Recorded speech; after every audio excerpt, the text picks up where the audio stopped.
नमस्कार मंडळी, खव्यांच्या दुनियामध्ये तुमचं पुन्हा एकदा नव्याने स्वागत आहे।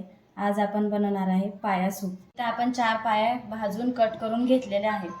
हे पाया आता आपण स्वच्छ पाण्याने धुवून घेऊया, जेणेकरून ह्यावर जे केस वगैरे जे असेल ते क्लीन होईल।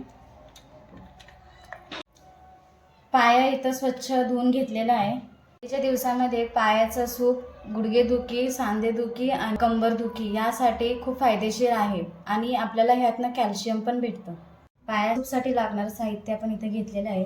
बारीक एक कांदा चिरून घेतलेला आहे, अद्रक, लसूण, 2 हिरवी मिरची, तेजपत्ता, मिरे, शहाजिरे, लवंग, दालचिनी आणि कोथिंबीर।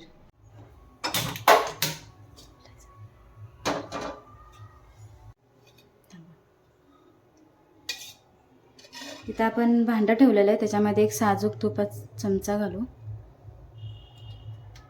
तूप छानपैकी गरम झालेलं आहे, त्यामध्ये आपण काळे मिरे घालूया, थोडे लवंग घालूया, थोडे दालचिनी आणि तेजपत्ता आणि थोडे शहाजिरे जीव करून घ्यायचं आहे आपल्याला। आता हे कांदा घालूया,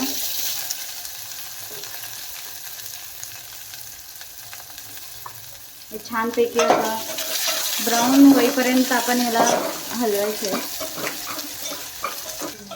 ब्राऊन होईपर्यंत आपण ह्याला मिक्सअप करून घ्यायचं आहे। आपण पाया सूपसाठी पाणी गरम करायला ठेवलंय। पाणी तुम्ही जास्तीत जास्तच ठेवायला पाहिजे, कारण आपल्याला पाणी एकदमच घालायचं आहे। त्यामध्ये थोडं हळद घालूया,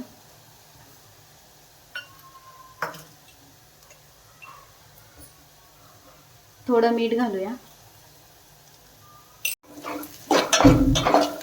ह्यामध्ये आपण पाया घालणार आहे।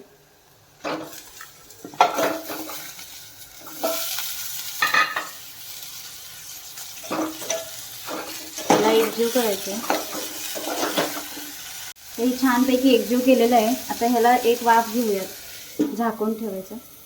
वाफ घेतलेली आहे, आता ह्यामध्ये आपण पाणी ॲड करूया।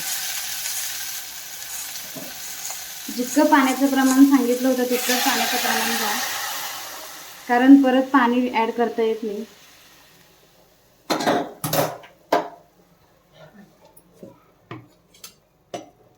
थोडंसं ह्याला एकजीव हे करूया।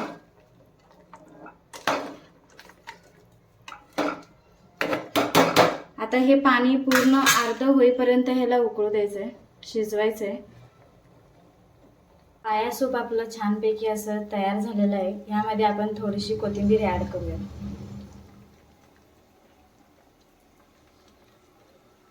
छान असं आपलं पाया सूप इथं रेडी झालेलं आहे।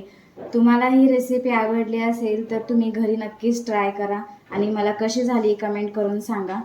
लाईक करा, शेअर करा आणि खव्याच्या दुनियाला सबस्क्राईब करायला विसरू नका।